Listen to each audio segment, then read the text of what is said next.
dah 3 minggu. Mana laporan siasatan Putra Heights? Mana pelan tindakan? Letupan berlaku 1 April. Tapi sampai hari ini, 22 April, tak nampak bayang laporan, tak ada pelan tindakan dan kerajaan masih senyap sunyi. Ada mangsa yang pihak PBT arahkan kosongkan rumah dalam 24 jam. Kalau tak patuh, denda. Mangsa ni penjenayah ke? 24 jam untuk kosongkan rumah.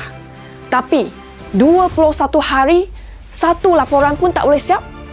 Pada 18 April, katanya laporan siasatan awal akan keluar dalam tempoh seminggu lagi, iaitu 25 April. Okey, rakyat tunggu.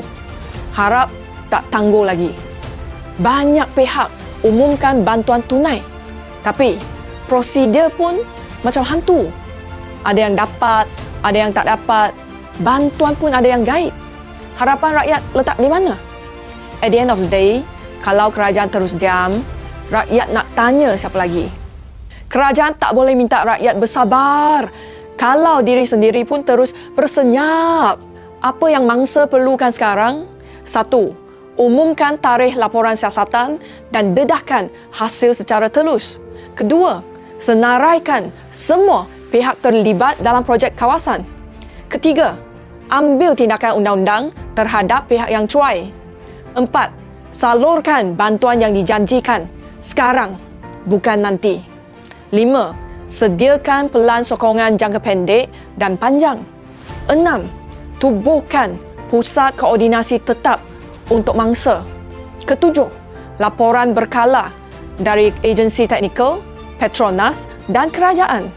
8. Jadual pembinaan semula yang jelas. 9. Adakan sesi dialog terbuka dengan mangsa, bukan sekadar arahan sepihak. Libatkanlah mangsa dalam proses pembinaan semula. Keadilan untuk mangsa tak boleh ditangguh. Rakyat tak nak dengar lagi kami sedang siasat. Rakyat nak jawapan sekarang. Jangan terburu-buru untuk melabel saya tim rakyat.